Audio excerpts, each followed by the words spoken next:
Isa nga pong malakas na palakpak muli para sa ating Panginoon. Thank you, God. I think this was last Saturday, nakuhanan sa Philippine Star, yung unang pagsilip ng araw pagkatapos halos ng 1 linggong bagyo at sama ng panahon. Ang talagang pinaka-caption niya is, hanggat may bukas, may pag-asa. Talaga naputol, Hanggat may buhay, hanggat may bukas, may pag-asa. Kahit ano pang dilim ang lakaran natin, basta may natatanaw tayong pag-asa at may magandang mangyayari, tuloy po ang buhay. Salamat sa Diyos, saan kayo makakakita, talagang mataas ang baha. 6th floor, inabot po tayo. Kung panahon ito ni Noah, guhuna ang mundo. Pati 6th floor, inabot po tayo. Kaya sino rito yung naka-appreciate ngayon, even yung lugar na hindi lang pala ba't meron ganyan, okay? Kahit pala lugar natin na hindi lang binabaha, sobrang laki ng biyaya. Can I hear amen?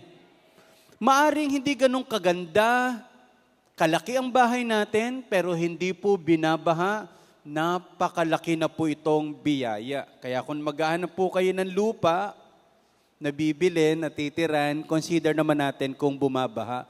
Pero bakit sa Malabo na Botas, alam naman nilang bumabaha, hindi nila maiwan-iwan, Siguro yung iba ho talaga, napamahal na sa baha. May mga ganun po, kahit, basta sobrang tinetreasure natin yan. So again, thank you Jesus, hanggat may bukas, may pag-asa. Tanungin ko lang po kayo, this is connected to our topic of our holy habits. This question is this po, Positive po ba ito? Pag pinagsabihan ito, ikaw na, nagbago ka na? Sige nga po, sabihin nyo nga ito sa katabi mo, tingnan mo kung matutuwa. Sabihin mo, nagbago ka na.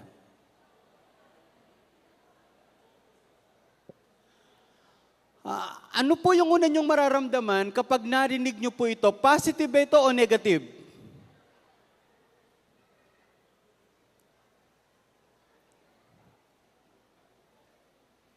Sa iba po, ang unang connotation po nitong nagbago ka na is parang negative. Uy, nagbago ka na. Dati ang bait-bait mo, salbahe ka na ngayon. Dati namamansin ka, ngayon hindi ka na namamansin. Pero iba din naman nagbago ka na. Dati, yung mukha mo mukhang ewan Ngayon mukha ka ng mayaman. Hindi po ba maganda po yan yung ganon? Hindi po ba? Dati gusgusin ka, ngayon musangin na. Alam niyo po ba yung musangin? So yung word na nagbago ka na is pwedeng positive, pwede rin pong negative. But the truth is, nagbabago tayo.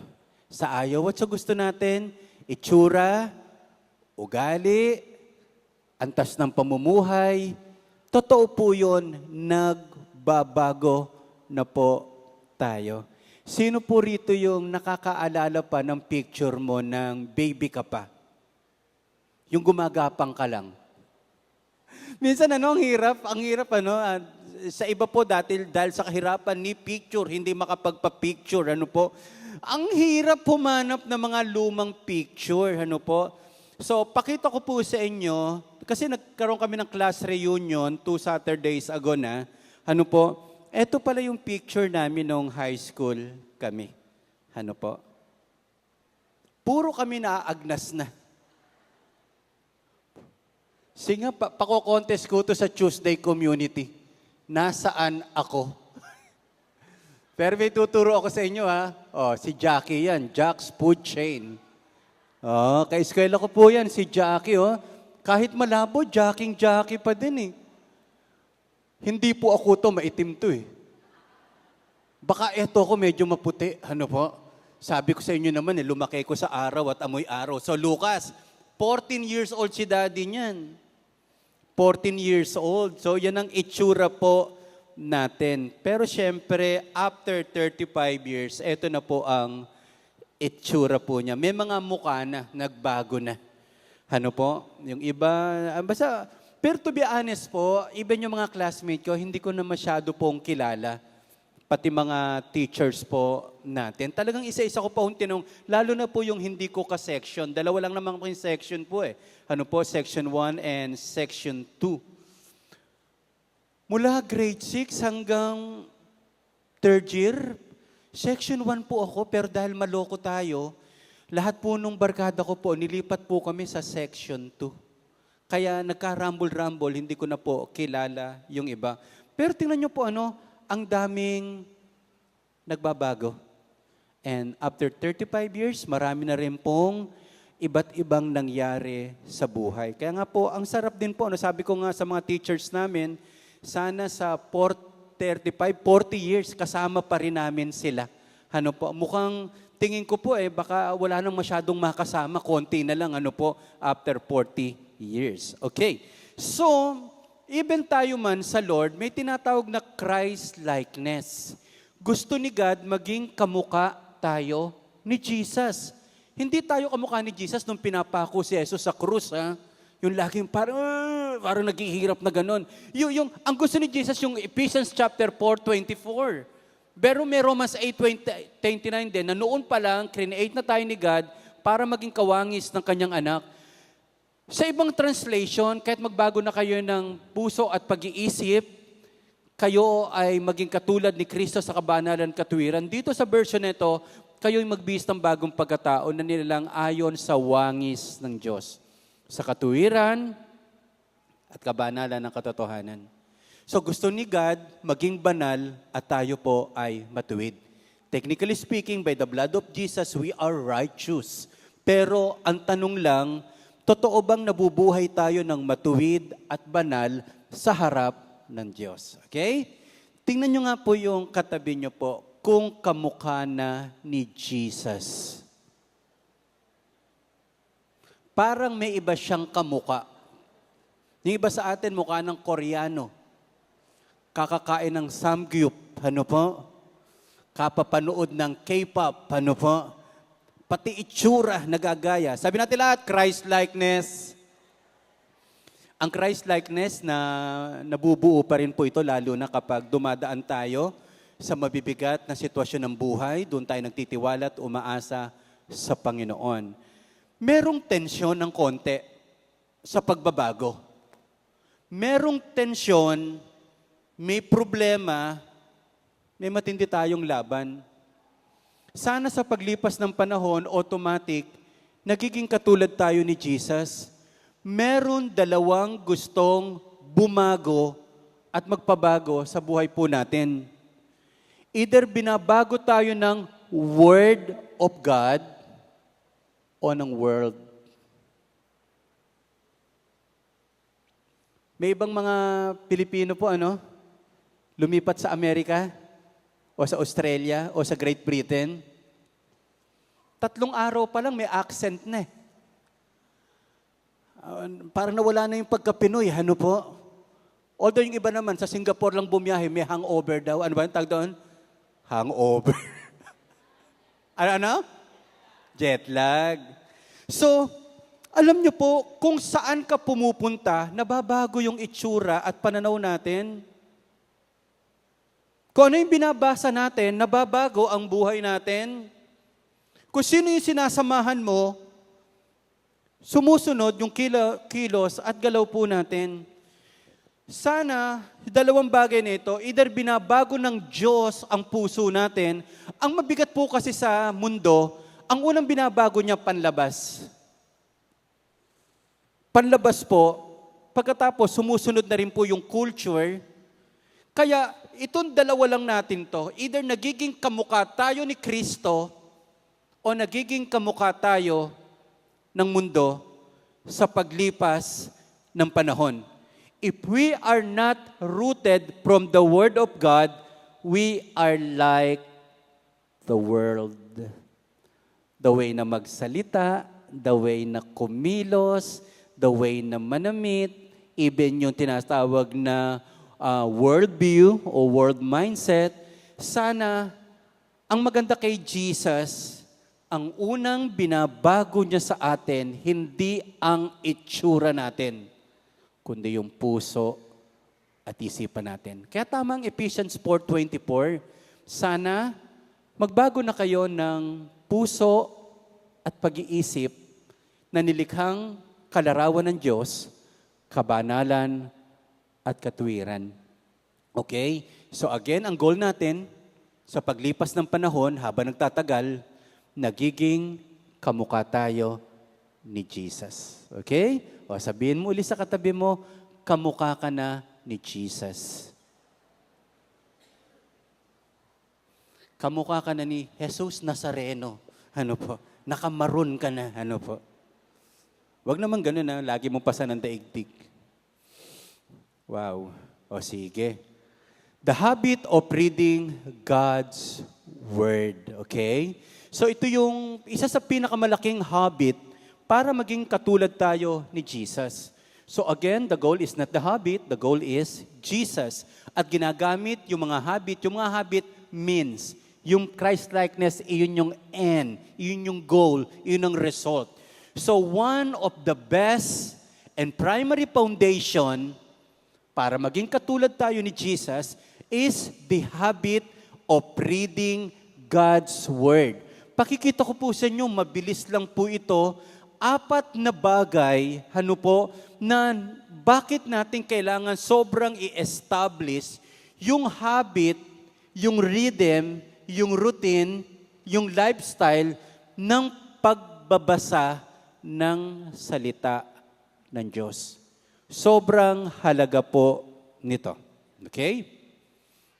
Number 1 is, alamin mo ang salita ng Diyos bago mo pa ito kailanganin.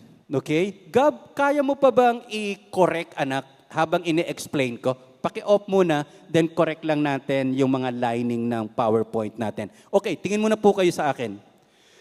Kailangan mong alamin ang salita ng Diyos bago mo pa ito kailanganin.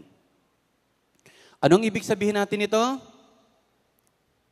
Sa ayaw at sa gusto mo, darating ang pagkakataon. Maaaring hindi mo siya hinahanap ngayon, pero hahanapin mo siya. Hindi mo siya gustong basahin ngayon, pero bukas darating ang pagkakataon. Sobrang gusto mo siyang basahin. Darating ang pagkakataon, wala kang interes na basahin ang Bible, pero may darating na sandali sa ating buhay na kapag umiiyak ka, na kapag nasasaktan ka, na sobra kang nahihirapan, hahanapin mo ang salita ng Diyos. Bago mo pa hanapin, bago mo pa kailanganin ang salita ng Diyos, hanapin mo na siya ngayon. Marami rito nakakilala sa Panginoon at nakarinig ng salita ng Diyos is sa panahon na may matindi tayong problema. Kaya nga tayo napunta sa church. Tingnan po natin yung Matthew chapter 4. Ito yung kwento po ito ng tinukso po si Jesus Christ. Yung word dito na pagkatapos mabaptize ni Jesus, pagkatapos ipinakita niya yung surrender sa Diyos Ama, pagkatapos ito, dinala si Jesus ng Espiritu, ng Holy Spirit sa ilang or wilderness upang tuksuhin ng dyablo. Nag-ayuno siya ng 40 araw at 40 gabi. Kaya't siya'y nagutom. Ang galing-galing ng Bible po, Ang galing-galing ng Bible. Hindi niya itinago. Si Jesus is 100% God, 100% man. Pinakita niya dito, nagutom. Ano ba yung kumakalabog? Gary, ito ba yung kumakalabog? Pakiayos nga, anak. I don't know kung pakihanap mo, nakaka-distract lang po yung kumakalabog. Baka itong nakaharang dito, pakikalsuhan lang. Ayan, okay? Ang sharp kasi ng tagiliran na po natin tainga kapag may mga distraction. Okay, so, si Jesus Christ, nagutom. O sabihin mo sa katabi mo po, katulad ka rin pala ni Jesus, nagugutom. Sino po rito yung nasa first point pa lang tayo, iniisip mo na, saan tayo kakain mamaya? Paano kaya iinit yung ulam? So tayo po, nature natin, grabe talaga yung idea ng pagkain. So, lumapit sa kanya ang manunukso, ang devil, at sinabi, kung ikaw ang anak ng Diyos, gawing pandesal ang mga batong ito.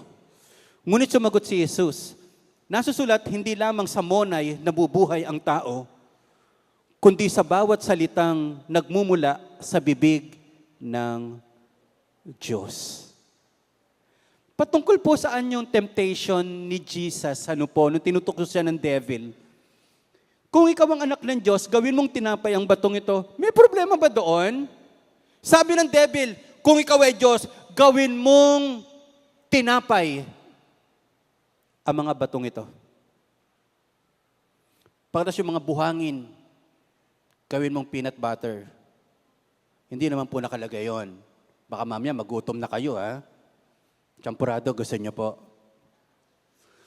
So, ang issue dito is, kayang-kaya ni Jesus na gawing tinapay ang bato, pero hindi niya po ito gagawin. Kasi ang issue dito, kapag may pangangailangan, magtitiwala ka pa rin ba sa Diyos o ilalagay mo sa iyong kamay? Nagpe-pray ka, nagtatrabaho ka, kapos. Lord, kapos pa din ah. Ano kaya, mangutang na kaya ako sa Bombay? Lord, magnakaw na kaya ako kasi panggamit naman sa pag-aaral ng aking mga anak. So, ang issue dito is kapag may pangangailangan, magtitiwala ka pa rin ba sa Diyos o didiskarte ka sa sarili mong alam? So dito, definitely, time will come. Mararanasan mo, darating ang pagkakataon, magkakaroon ka ng matinding pangailangan. Ngayon, sa panahon ng matinding pangailangan, kanino ka kakapit? Sa Diyos o sa Bombay?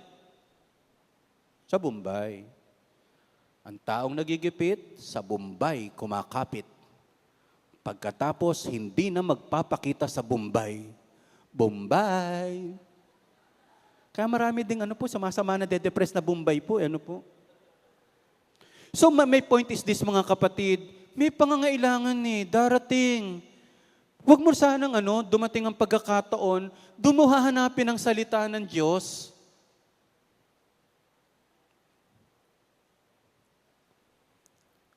We saw it coming. We did nothing. Nakikinig po ako kay Mr. Pelino Palafox, na in-interview ni Pinky Webb. Bakit bumabaha sa buong Metro Manila? Sabi niya kay Pinky Webb, 50 years ago, nag-present na paano masosolusyonan ang buong baha sa Metro Manila. Pero they ignored.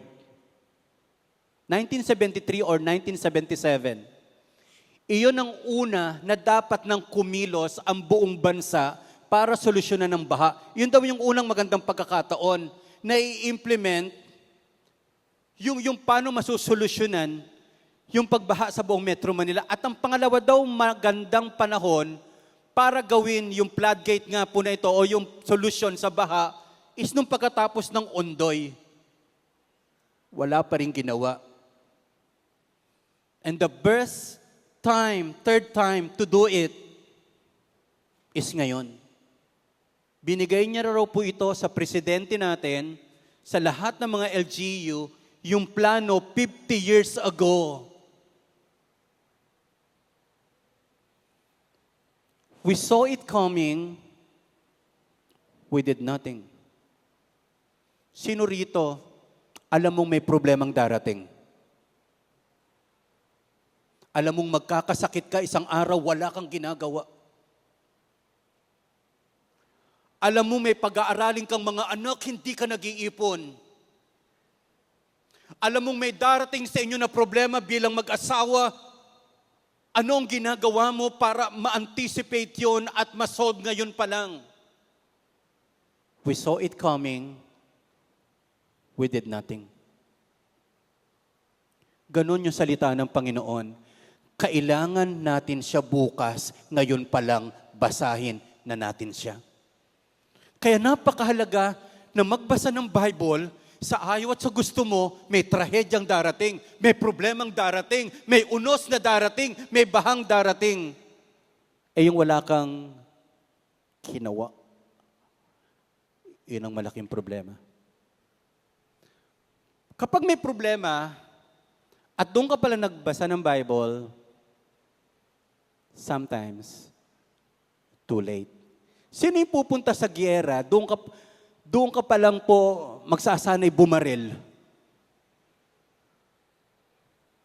Sino po rito yung magbo-boxing ka, ngayon ka lang magpa-practice? Buti pa si Tore, nagpa-practice na. Di ko alam kung darating po si Basti. Hindi ko sila batin dalawa, iwanan natin yung issue na yon. Basta my point is, kulang sa paghahanda, talo. Kaya ang matatalinong tao, hindi pa dumarating ang isang bagay, pinaghahandaan na. Ang matatalinong tao, hindi niya hinihintay na dumating ang isang bagay, problema sa atin, pag na-stroke, doon lalakad. Gusto mag-exercise. Pag mahina na, doon iinom ng gatas para lumakas. Pinuno mo yung asawa mo pagkatapos susuyuin mo, napuno na sa iyo eh. Nilunod ka na. Minsan too late. Maraming bagay, too late. Sino po sa inyo nakarinig na ng awiting ito? Sobrang ganda po ng awit nito kasi title pa lang, beautiful na. The Beautiful Things, pero mas maganda yung The Beautiful One ni Mr. Mac Coneconde. I-release po natin yan Mas pangalawa lang po ito, itong The Beautiful Things, na kinanta ni Benson Lopez, asawa ni Leslie, Benson Voon, Basahin ko muna yung lyrics May isang lyrics ito pero basahin ko muna yung kabuuan. Tingnan nyo to kasi may papakanta tayo. Sabi rito, noon tila ang bigat ng lahat pero ngayon parang gumagaan ang lahat. Mas magaan kaysa 4 na malamig na Disyembreng alaala ko. Ngayon madalas ko nang makita ang pamilya ko. May babae ako minahal, mahal din siya na magulang ko. Sa gabi kasama ko siya, pakiramdam ko'y kumpleto na ako. Araw-araw nagpapasalamat ako sa Diyos. English po ito, tinagalog ko lang po. Baka sabihin nyo mamaya, bakit English? Pero alam kong ano mang ibinigay niya, maaari niyang bawiin. Ito yung pinaka-chorus. Nahanap ko na muli ang sarili ko, buo na ang isip ko. Matagal nang malabo, pero ngayon muling nabuhay ang pananampalataya ko. Kung maganda na ang lahat, bakit parang may takot pa rin akong mawala ito? Alam kong sapat na to. May kapayapaan ako, may pag-ibig ako, pero sa gabi, gising ako sa takot na baka mawala ang lahat. Saka sinabi niyang, Lord, huwag mo naman sanang kunin kung anong meron ako ngayon. Malakas ka ngayon, paano pag biglang natuklasang may sakit ka? Sana okay na yun. Namamasyal kayong pamilya, pero deep inside, alam mo, isang araw, may mawawala sa atin.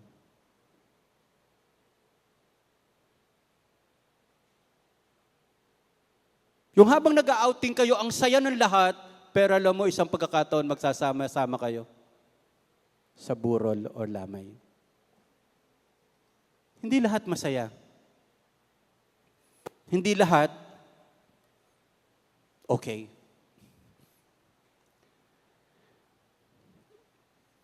I think last 2 weeks, kineta po ito ni Miss Jessica Sanchez.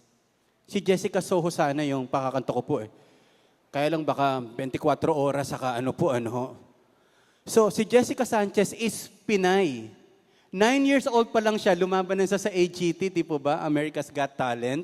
Bumalik siya after yung may asawa na siya, after 20 years, lumaban uli siya. Ito po yung kinanta niya, The Beautiful Things. Ang worry ko lang kasi baka pag pinakanta ko lang po ito, matuwa po kayo sa melody.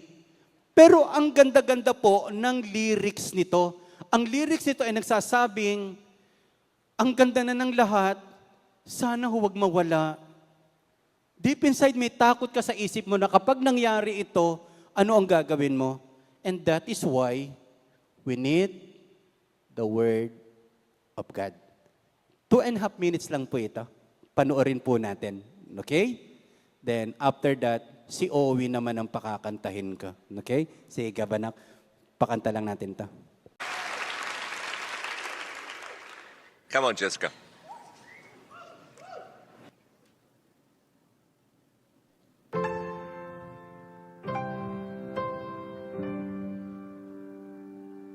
For a while there it was rough, but lately I've been doing better than the last 4 cold Decembers I recall. And I see my family every month. I found a boy my parents love. He'll come and stay the night, and I think I might have it all. And I thank God every day. That's a feeling I wanna get used to.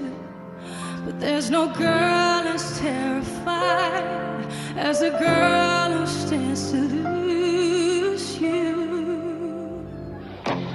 Please stay.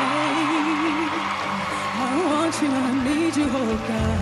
Don't take these beautiful things that I've got. Please stay. I want you, I need you, oh God. Don't take these beautiful things that I've got.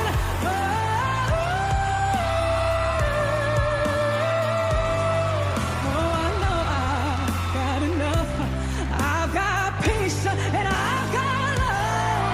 But I'm not thinking I just might lose it all. Please stay. I want you, I need you, oh God. Don't take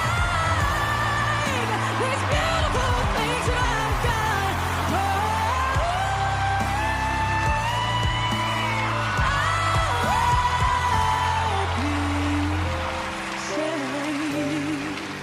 I want you, I need you, oh God. I need these beautiful things that I've got.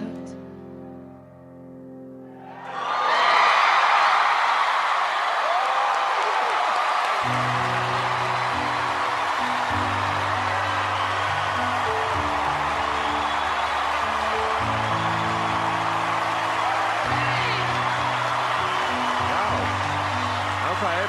I was saying earlier, the only people that matter are the people behind us. I think they like you.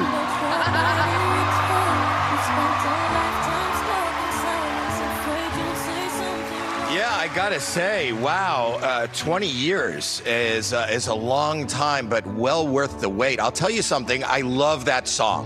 And you'd made this song your own, and you blew the roof off the place. You are so wonderful. Jessica, I'm speechless. You've got a voice of a bloody angel. Beautiful. Thank you so much. Oh, I'm lost for words. Lost for words. I don't know. I think there is something very special happened on the stage with you. It's so amazing that we're on the 20th anniversary, the 20th season of AGT. You're here again after 20 years. You're pregnant. I mean, It's crazy. you're so beautiful. You're so ready to do all this. I mean, I really don't understand what happened in these 20 years, but I guess they were meant to be because this was a special moment, and I think that you deserve this. Oh my gosh.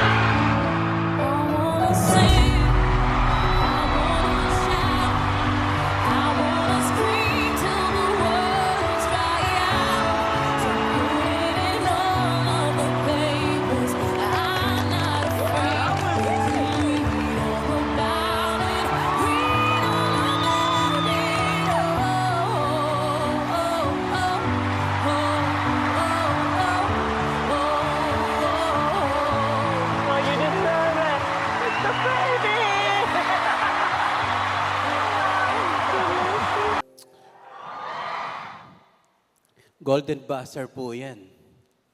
Panoorin nyo na lang po sa bahay. Ang ganda ng mga comments sa kanya. Sana lahat ng araw okay. Sana lahat maganda ang panahon. Sana kapag nagmamahalan, walang kinukuha. Pero hindi po ganon. That is why you need the Word of God. Malakas nga akong palakpak ibigay natin sa Panginoon. Hallelujah. Sana may natututunan po tayo kasi we don't want to give information.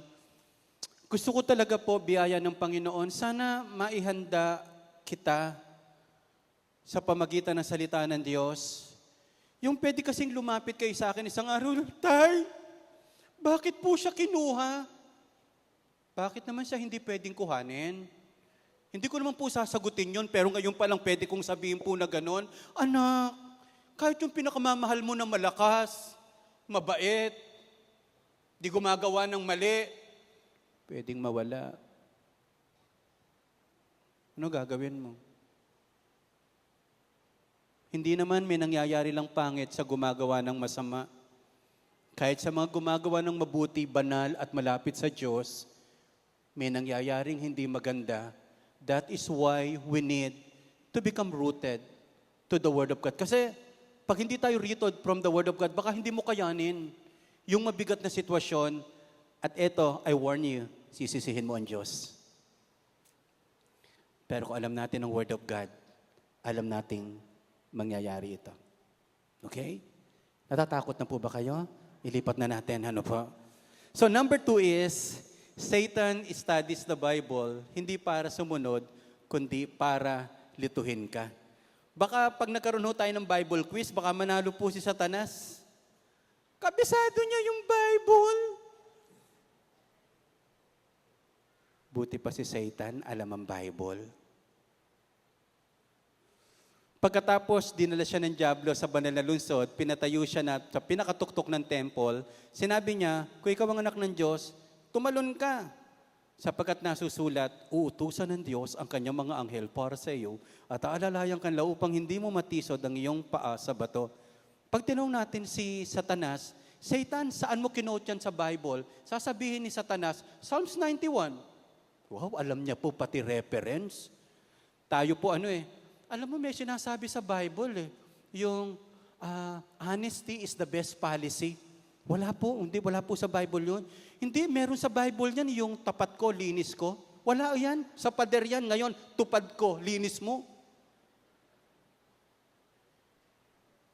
Galing ni Satan, Ngunit sinagot siya ni Jesus, nasusulat din naman, huwag mong subukin ang Panginoon mong Diyos. This issue is about presumption. Yung pag-aakala kapag nasa Lord ka na, wala nang pangit na mangyayari sa iyo. Yung presumption na kapag nasa Lord ka na, hindi ka na kayang guluhin ng demonyo. Yung kapag nasa Panginoon ka na, akala mo hindi ka babagsak, ang tawag doon, presumption. Yung magagawa mo lahat yung bagay mo, akala mo wala pa rin mga consequence sa buhay. So, ang point natin is, ang devil, alam niya ang Bible. Pero yung purpose niya, hindi para sundin, kundi para guluhin at lituhin ang mga nananampalataya sa Panginoon. Kaya kahit sino ng tao pwedeng gumawa ng religion Bible din naman yung nila Pinangahawan ka nila, sila Kibuloy. Bible din po yan. Magsabi ka ng cult, Bible din yung pinangahawakan nila. Biro mo yung sabihin mong, ako ang may-ari ng universe. O so, ibig sabihin, yung mga Avengers, sakop mo? Multiverse, saka multivitamins, kasama mo lahat yun, sakop. Pwede kang gumawa ng sarili mong doktrina. Iko-quote mo lang yung Bible, pero ang tawag doon, proof texting or out of context. Ginagamit, inaaral ng devil ang salita ng Diyos para linlangin ang mga tao.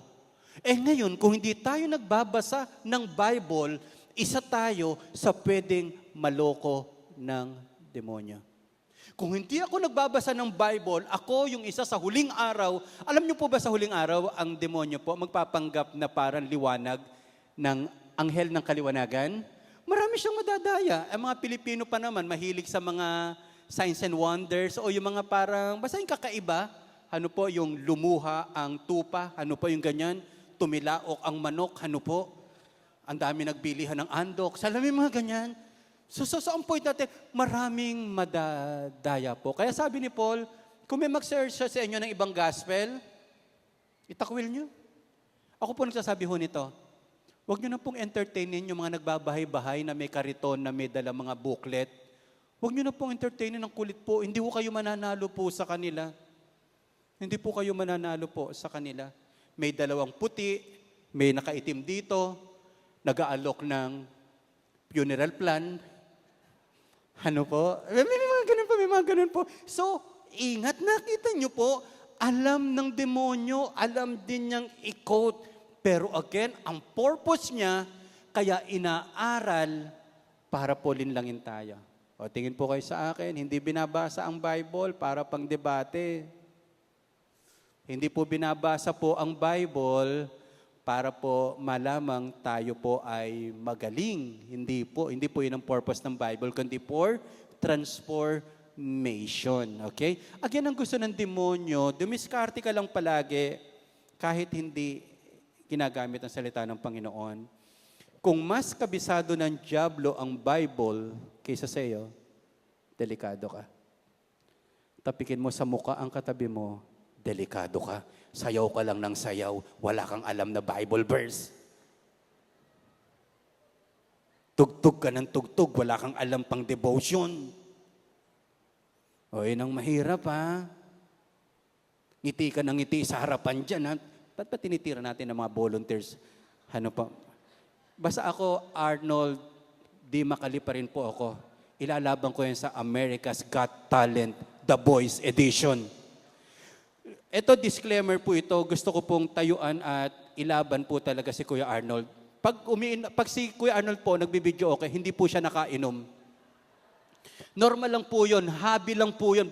Iba kasi kumakanta pag nakainom po eh. Si Kuya Arnold gagarantiyan ko po kayo, ano po, wala siyang hangover pag linggo.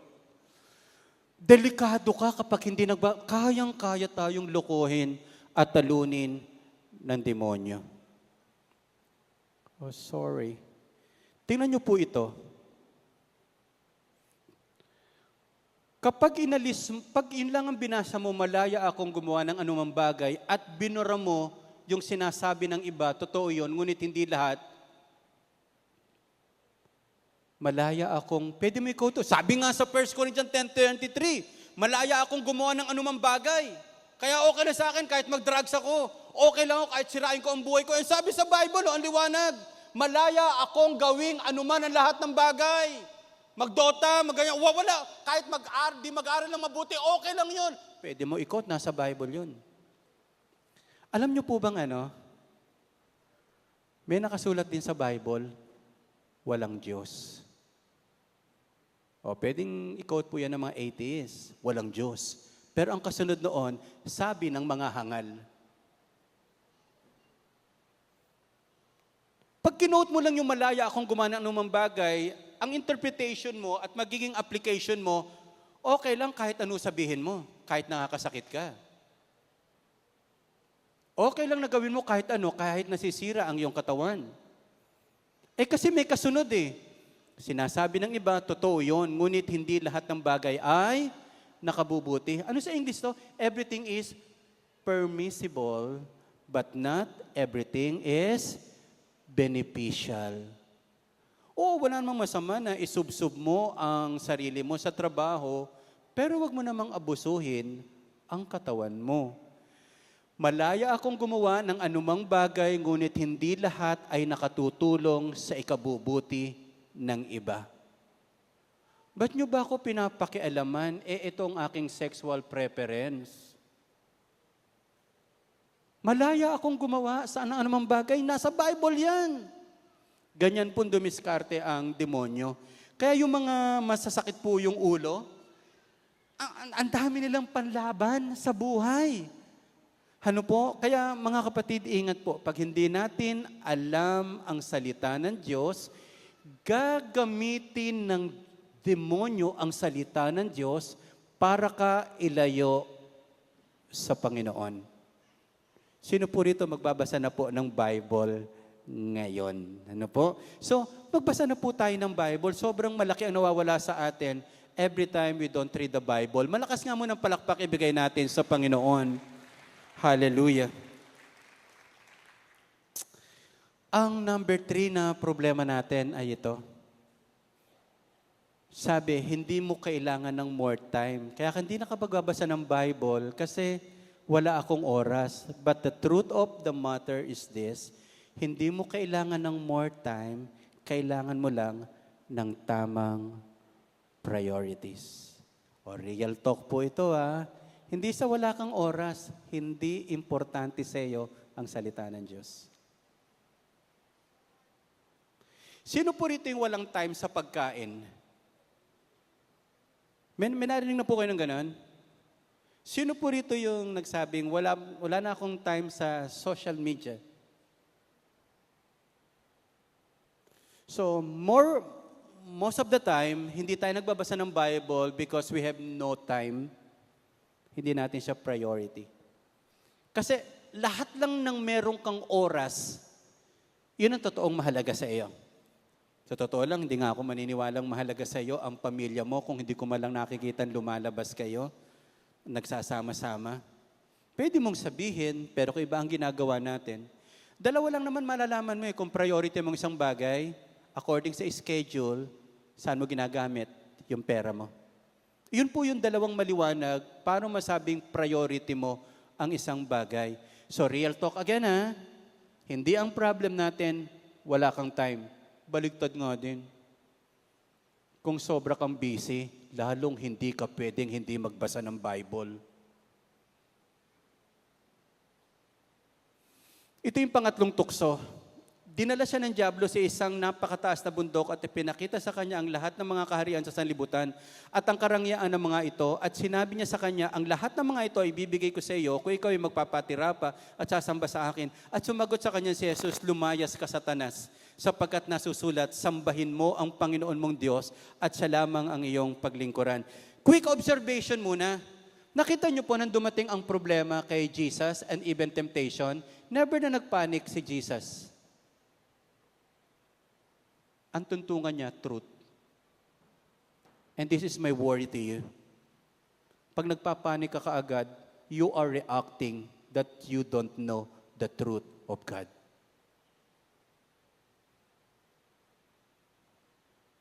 Pag hindi tayo nakatuntong sa katotohanan ng salita ng Diyos, it is easy for us na malito, magpanik, mag-hysterical.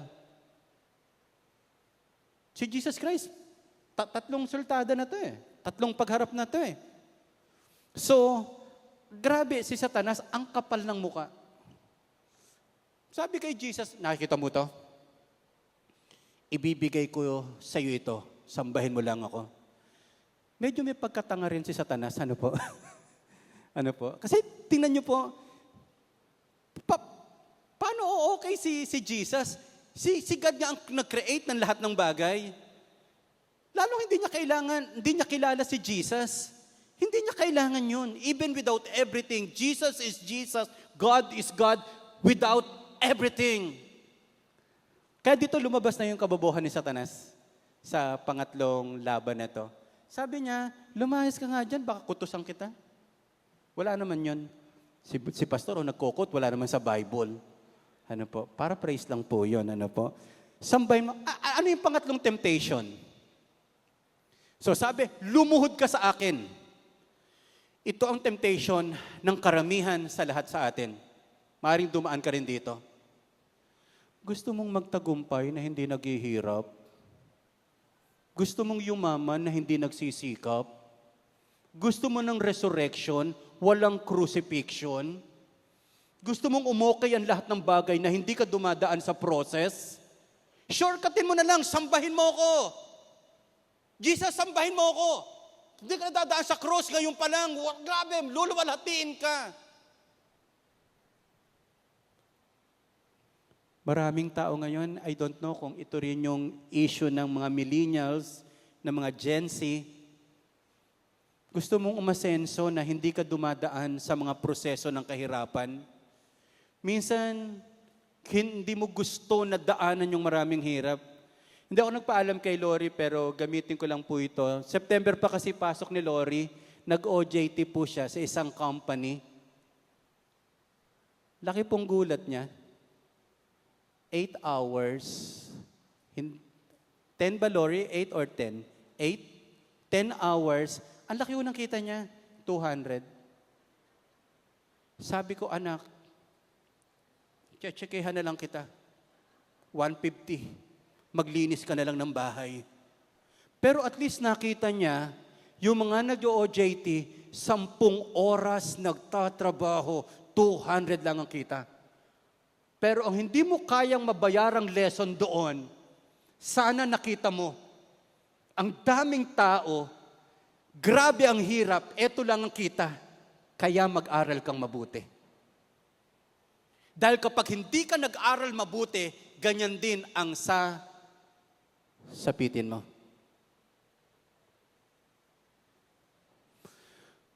Pwede ba talaga magtagumpay na hindi dumadaan sa hirap?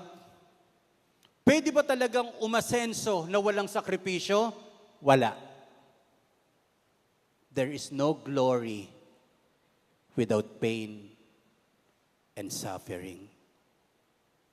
Maraming tao gusto lang magtanong, nagtagumpay, anong ginawa nyo? Sana, ang tanong natin, sir, ano po yung hirap nyo bago kayo nakarating sa ganitong bagay? Kaya diyan ko po na-appreciate, bago pa yung Praise Church, ang unang pinagpastoran po natin, 15 to 20 people lang po sa Kabanggan, Sambales. Pag binabalikan ko yon, Lord, thank you. May Kabanggan, Sambales na i-train mo ko. Kaya hindi po tayo malulungkot, sanay po tayo sa maliit, naranasan din natin ang medyo malaki. Kung saan man tayo dali ng Panginoon, iyon po ang masusunod. Sabi po ni Richard Foster po, ang galing na author po nito, the problem is not finding the time, it's convincing myself that this is important enough to make time for. Kapag mahalaga sa iyo, kagawan mo ng oras. Marami sa atin, hindi mo pa nabibigyan ng oras ang pag-e-exercise. Pag nagkasakit ka, doon makikita yung value niyan. Pag nagkaroon ng matinding problema, finances, dati gastos tayo ng gastos, hindi mo siseryosohin talaga ang pag-iipon. So again mga kapatid, hindi totoong walang oras kaya hindi tayo nagbabasa ng Bible. Reading the Bible is not time issue. It is an heart issue and value issue ng buhay natin. Sana ngayon pa lang, bata pa lang tayo, matutunan na natin, maunawaan, sobrang halaga ng Bible para hindi basahin. Sobrang halaga ng Bible para ko baliwalain. Sobrang halaga ng Bible na hindi ko kayang mabuhay sa isang araw na hindi nagbabasa ng Bible. Sabihin niya ho nating lahat with feelings, hindi ko kaya. 1, 2, 3. O yung iba, hindi kinaya. Hindi pa talaga nagbabasa ng Bible. Baka naman may nagtatanong pa dito, Pastor, ano po ba yung Bible na sinasabi niyo? Pambira ka naman, pare ko, Yung Instagram mo, okay na okay. Pagbabasa ng Bible, at least 4 times a week lang to. 4 times. 7 days a week, pero 4 times. Nagbabasa ka ng Bible, 30 to 60% reduction in loneliness. Anger, bitterness, pornography use, and dissatisfaction.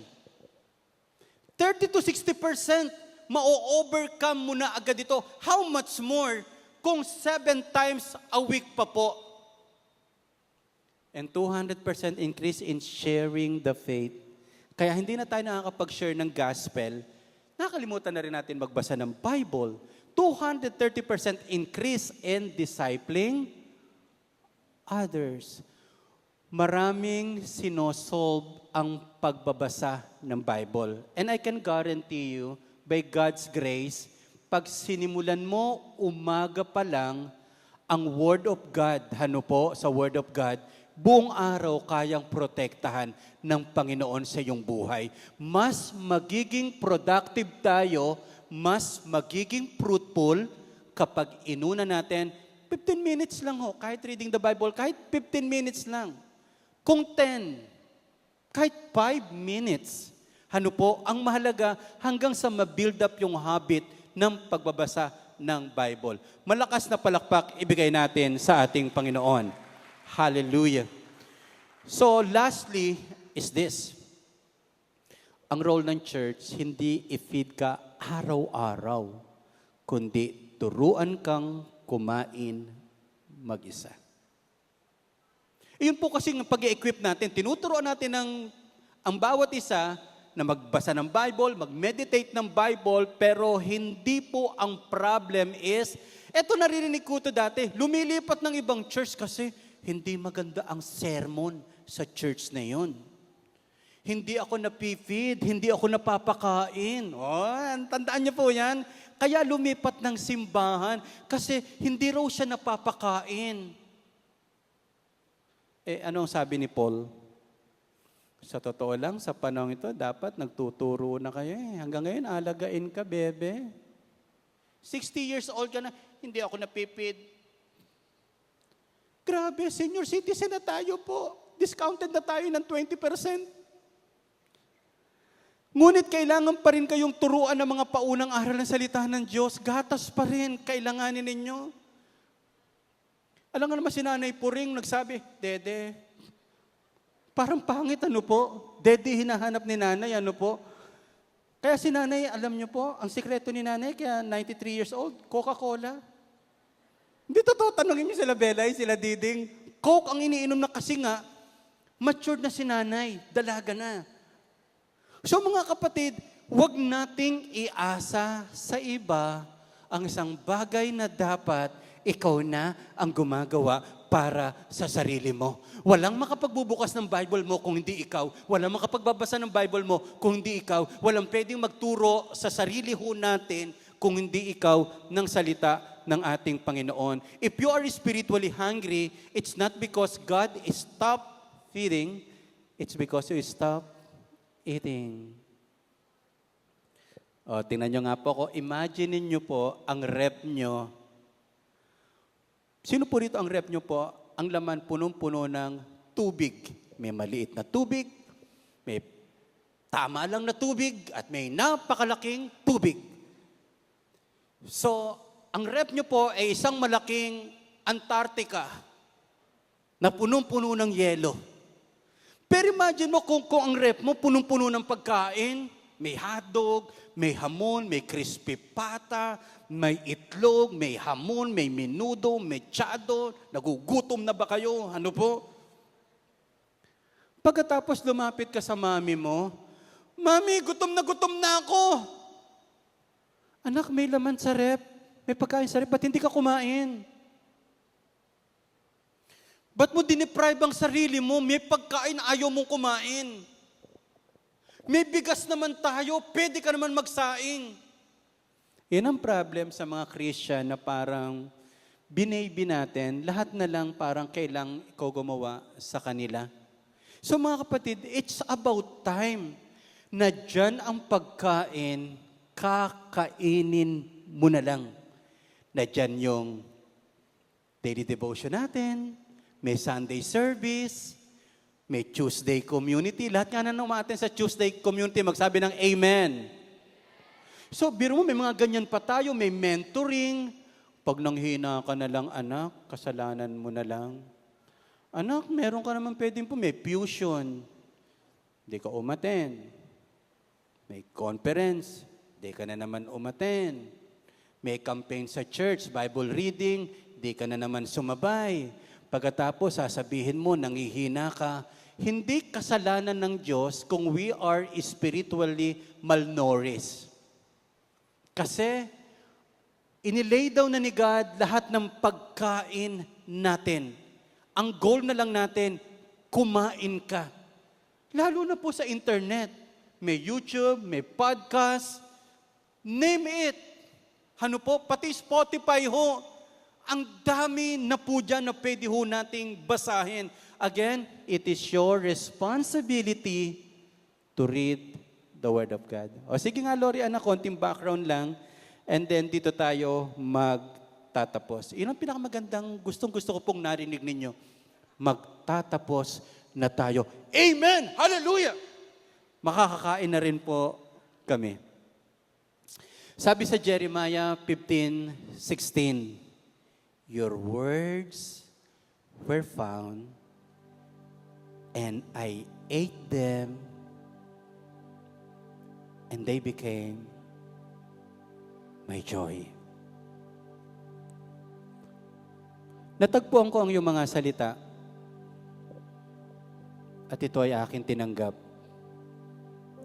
At nagdulot ito ng matinding kagalakan sa akin. Hindi kaya ka malungkot kasi kulang tayo sa pagkain ng salita ng Diyos. Ako po napansin ko sa sarili ko, kailan pwede kong uminit ang ulo at kailan ako pwedeng maging wala sa katinoan? Dalawa. Pagpagod, paggutom. Sino po sa inyo nakakita na po, tao, tuwang-tuwa, nagutom at pagod? Yung galing sa trabaho. Yung mga lalaki na galing sa trabaho na pagod at gutom, parang papatay eh. May sinaing na ba? May sinaing na ba? Nakaprito na ba? Pero kapag busog, parang ang sarap. Yung parang nakakain sa eat all you can. Ang maganda sa Bible, habang nabubusog ka ng salita ng Diyos, lalo kang nagugutom sa salita ng Diyos. May mga pagkain na kahit paborito mo, pag palaging iyon, magsasawa ka, ayaw mo na. Ang munggo, masarap yan. Pero kung araw-araw na lang munggo, congrats sa uric acid mo. Congrats sa gout mo. Ang salita ng Diyos habang kinakain mo, nabubusog ka, pero lalo kang nagugutom. 35 years na po akong nagbabasa ng Bible. And I want to confess it. Wala sa kalingkingan po, yung pagbabasa ko ng Bible ngayon, sa nung bagong Christian ako. Araw-araw. Bible study, araw-araw. Wala akong pinapalagpas na prayer meeting, midweek service. 35 years. Hindi ko maramdaman na ayoko na sa Bible. 35 years ko na siyang binabasa. Hanggang ngayon, hindi ko pa siya alam. Ang dami ko pang dapat matutunan sa Kanya. Kung wala kang alam sa Bible, ang dali mong matalo sa buhay. Kaya may challenge to you is, ibalik ni God yung holy appetite, holy hunger for the Word of God. Pag sinabi ko pong makabasa ng Bible, wag naman yung masabi mo lang na binuksan mo lang ang Bible, pero hindi mo inunawa. Holy hunger. Hindi kaya ito yung problema, kaya hindi ka makalaban sa maraming bagay? And I want to challenge you. Sino ang higit na makikinabang bukod sa iyo kapag sineryoso mo ang pagbabasa ng Bible? Hindi ko po makita na magiging mabuti kung tatay sa aking mga anak kung hindi po ang tuntungan ko po ay salita ng Panginoon. Hindi po ako magiging mabuting asawa sa aking asawa po kung wala po ang word. Ito nga po ang pinaka natakot po ako na verse eh. Kapag inaway mo ang asawa mo, hindi diringgin ng Diyos ang panalangin mo. Magandang memory verse yan ng mga asawang lalaki. Kapag inaway mo ang asawa mo, hindi diringgin ng Diyos ang panalangin mo. Sabi naman ng asawa mo, hindi naman ako nagpe-pray eh. Hindi man ako affected. Alam niyo po, binaligtad ko po yun, yung verse na yun. Binaligtad ko po. Hindi para i-twist. Hindi ko aawayin yung asawa ko. Lagi ako mag-iisip how to honor her. Paano ko po siya parangalan. E di ibig sabihin, kapag ginawa ko po yun, hindi pa ako nagpe-pray, sinasagot na ng Diyos yung panalangin ko. Kasi ang target ko po sa asawa ko, although hindi ko naman kayang gawin, yabang lang, to eliminate all her worries. Kahapon, sabi niya, Daddy, ibili mo kaya ako ng, matami lang doon naman, yung pad? Walking pad. May iPad na kasi siya eh. Walking pad. Ang sabi ko lang, ilan? Anong kulay? Kailan? Isusulat ko sa aking prayer request. Hindi ka malulungkot. Lahat yan. Ano po? Hindi totoo po yan. Pag napagkamalan nyo pong lola ko na si Lena, ano po, pinababayaan ko na po yun. Pero my point is this, sana meron ka man lang at least one na alam sa Bible, pero pinapractice mo. I want to honor my wife. I want to love my family. I want to become a good father to my kids, to my children po. Kaya kabisado po natin yun, mga Ephesians 6:4, yung mga ganyan task. Sana makita mo uli. Time will come, magkakaproblema ka. Basahin mo na ngayon ang salita ng Panginoon. Time will come, lolokohin ka ng demonyo. Sana ngayon pa lang, alam mo ang salita ng Diyos. Isang pinakamalaking kasinungalingan ng demonyo na umaarangkada na wala kang time. Panalo siya. Pero gusto kong manalo uli. Hindi. Meron akong time. I love the Word of God. And then, it's about time mga kapatid. Huwag nating iasa sa ibang tao. Huwag nating iasa sa simbahan. Oh, maganda po yung makinig puluklak. Craig Rochelle, kila Peter Tanchi. Maganda po yun. Pero ang pinakamagandang moment mo sa Word of God, yung ikaw mismo ang nakarinig from the very Word of God kung ano ang gusto niya sa buhay mo. Can I hear amen? Hindi, alam mo na blessed na naman ako sa sinabi niya. Eh ikaw, wala ka man lang ba natuklasan? And I found the Word of God. I ate them, I applied them, and it leads a life of great joy. A great satisfaction. A great fulfillment in God. Ministry of prayer, ministry of the Word, hindi ka kayang pabagsakin. Tayo po tayong lahat.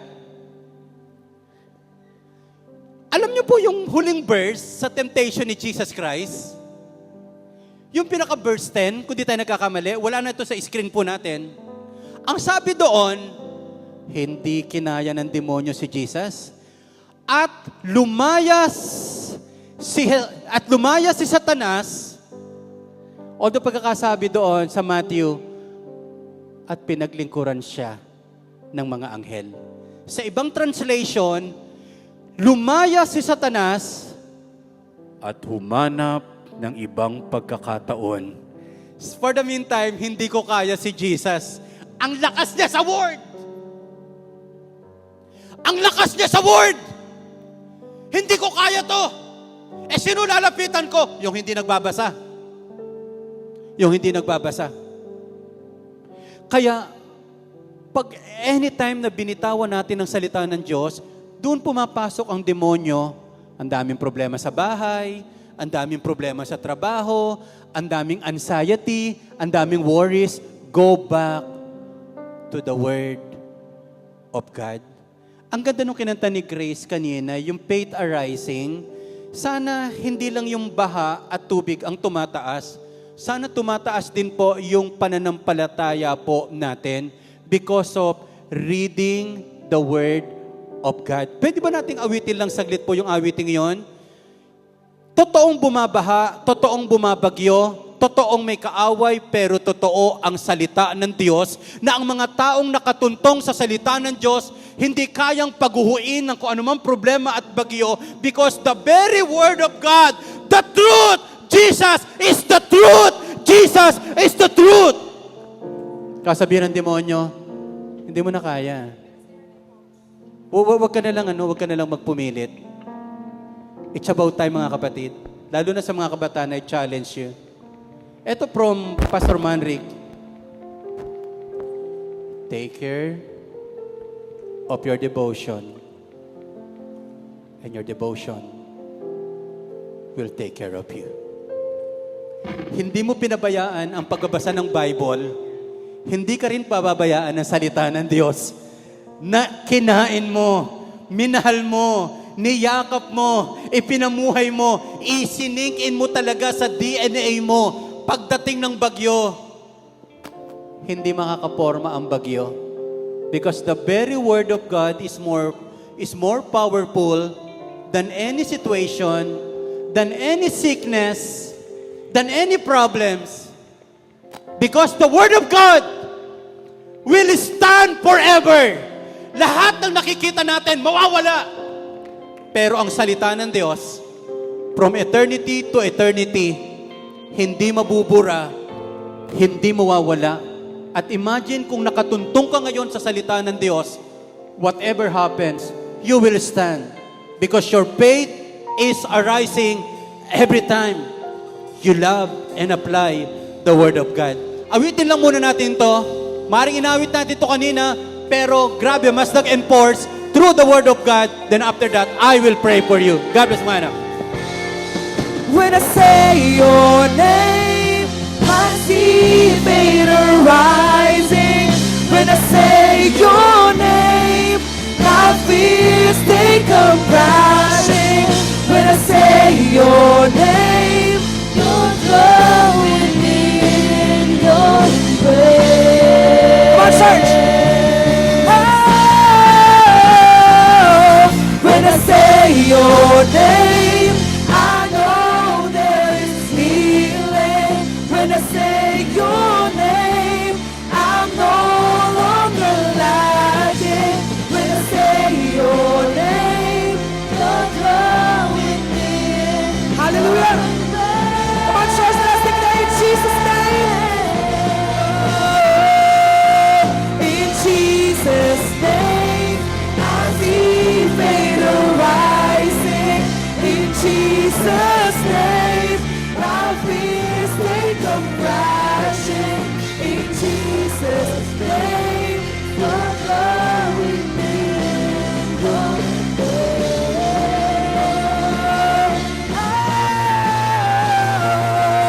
In Jesus' name, we know there is Jesus' name. In Jesus' name, we're no longer lacking.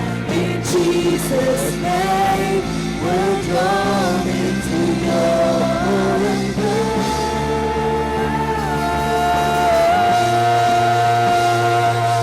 In Jesus' name, I see faith arising.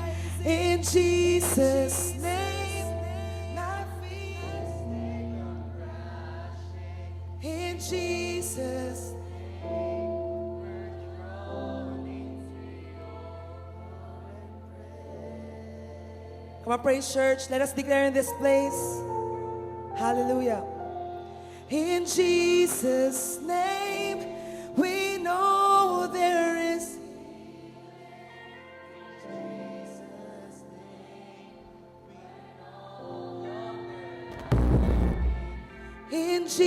Jesus' name, we're drawn into your.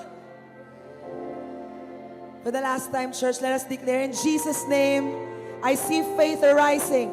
In Jesus' name, I see faith arising. In Jesus' name, my fears they come rushing.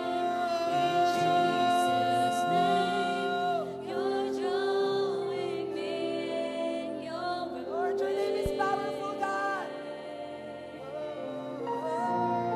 Jesus' name. In Jesus' name, we know there is healing. In Jesus' name, we're no longer lacking. In Jesus' name, we're drawn into your embrace.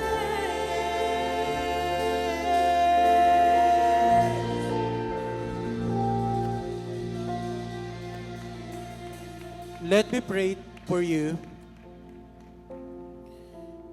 To those people here na ang Bible verse mo, I am confident of this, that I will see the goodness of the Lord in the land of the living. Ito pa rin ang Diyos. Yung sinasabi mong, ang aking mga panalangin at pinapangarap ay makikita ko. Hindi papantay ang aking mga paa, hindi pipikit ang aking mga mata, nang hindi ko nakikita ang katuparan ng mga pangako ng Diyos sa aking buhay. Sa oras na ito, ikaw na nangangarap at nagsasabing, even though I walk to the valley of shadow of death, I will fear no evil, for thou art with me, thy rod and thy staff, they comfort me. And surely goodness and mercy shall follow me all the days of my life, and I will dwell in the house of the Lord forever. Kung ikaw man na nilalakaran mo po ito, salamat sa Diyos.